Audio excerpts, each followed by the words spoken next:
Hey everyone, I'm here to do a review on Transformers Revenge of the Fallen. Hopefully I won't be interrupted or anything, and if I am, I apologize for that if I have to stop.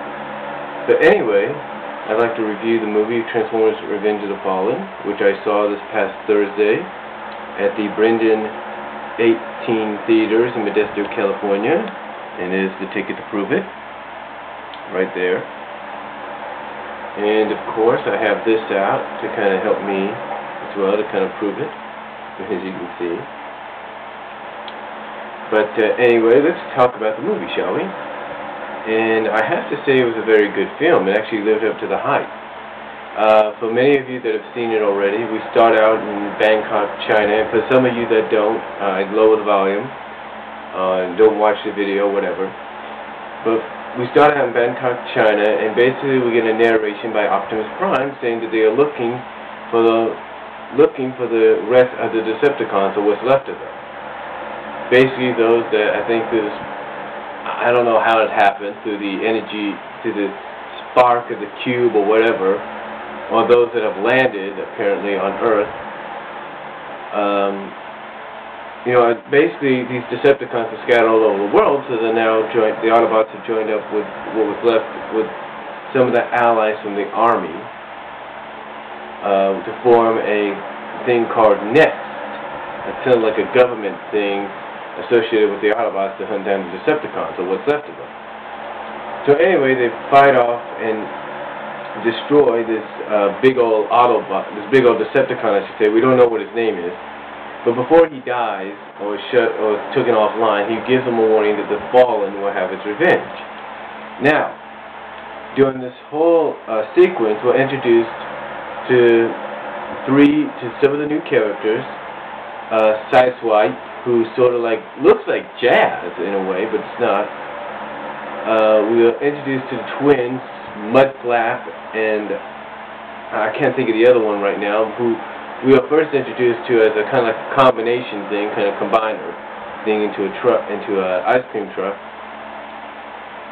We're introduced to RC, or she's known in the movie the RC Twins, which are pink, blue, and purple.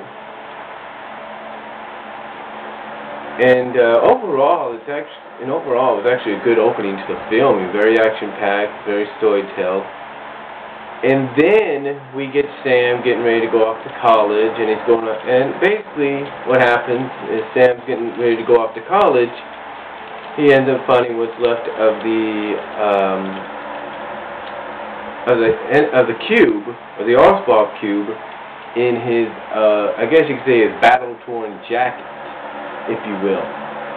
And what happens is as he touches this, he starts suddenly getting all these, you know, things that embedded into his mind, just like his grandfather. And as he drops it on the floor, it goes through the floor into the kitchen and basically transforms all the kitchen appliances into Decepticons.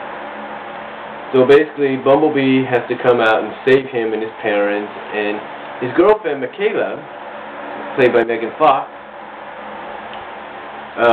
you know, is talking to him on the phone as he's holding up the cube, and then, you know, is on her way down there. Apparently, she feels as though, apparently all she wants from him is to say the 3 words that any couple, any girlfriend wants to hear from a boyfriend to make the relationship official. So anyway, as she gets there, you know, Sam gives her the sliver, if you will, the Allspark sliver, for safekeeping. What she doesn't know is that she has well, I don't know how you describe him at first, sort of like a Decepticon, Autobot kind of guy, I don't know, named Wheelie,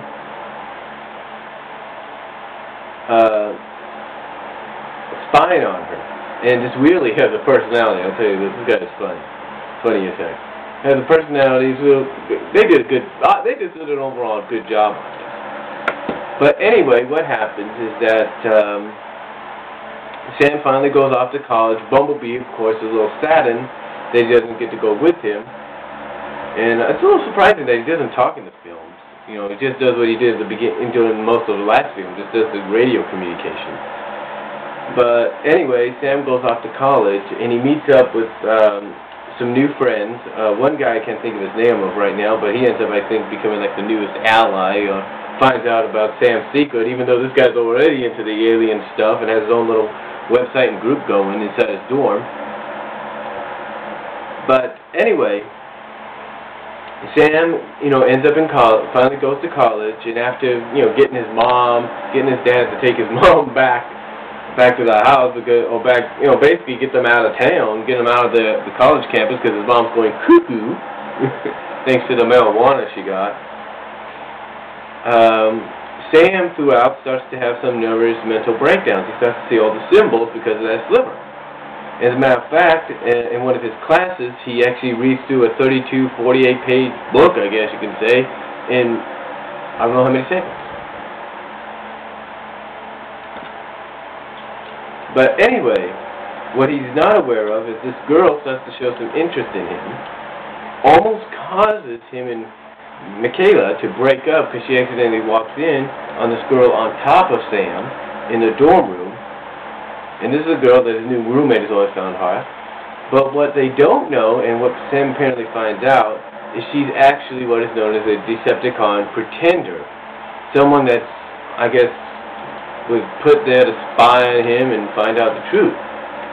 Now, some people say that her design was taken off looked like a little bit of the Terminator inspiration, and it looked like that. But what happens is that she is destroyed thanks to Megan, or Michaela, I should say, running over her with the car. But unfortunately, Decepticons are able to find him, and they catch up on him. They destroy the car and everything. They catch up to them, they capture them temporarily, find out what they need. They basically use these little nanobots, I guess you could say, to go up into his nose and mouth and, basically scan his brain. And just as they're about to actually take his brain out of his head, do some surgery, if you will, here comes Optimus, Bumblebee, and all the Autobots, if you will, that were in the area at the time to stop them. But they stopped them just in time, so the Decepticons retreat.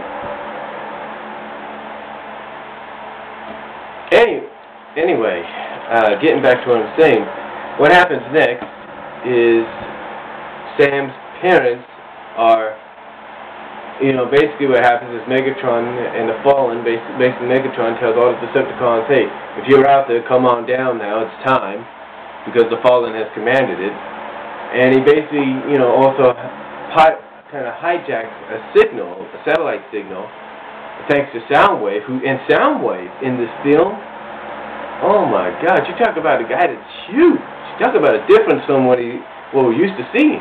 And Ravage, whew, that guy's huge. But anyway, what happens is that the Fallen, thanks to Megatron and Selma, sends out a signal and a warning to the humans that, hey, what you have been told by your government and everything's a lie. You've never been alone on your planet. We've been around. You just don't know it. Basically tells them everything, and that if they want to survive, they hand over Sam. Well, Sam's new roommate decides, hey, you want some help? You want help taking care of, finding out what you're seeing, these symbols? I think I know the guy. Which, ironically, this guy who Sam's new roommate from college knows through online things as Dragon Trooper or something, is actually the Simmons guy from the first movie. Can you believe it?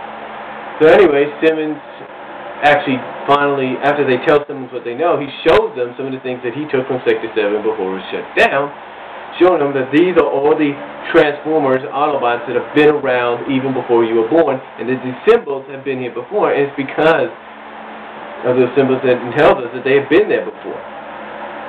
Anyway, so what they do is they have Wheelie, who kind of doesn't want his other eye torch, reveal to them where the location is, and the closest one is in Washington.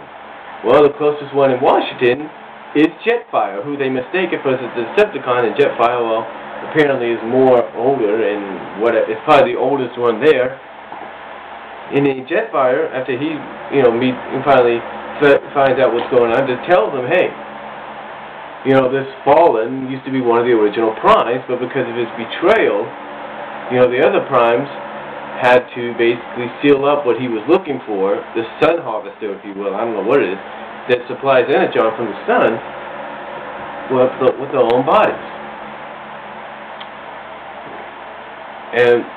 So what happens is Jetfire teleports them and himself to Egypt, along with all the other Autobots, like Bumblebee and the twins, and then they send out signals to the other Autobots that, hey, you got to come here, bring Prime and everything. We may have a chance to revive him, because during the attack on Samus College, thanks to the Pretender and the Decepticons, Prime, who's battling Megatron and Starscream and another Decepticon, ends up getting killed by Megatron, which I think really surprises a lot of people, because I could think some people are thinking, I'm probably thinking some of you thought when you first saw this, my God, how many times are they going to kill this guy in a Transformers movie? Excuse me. I'll be right back.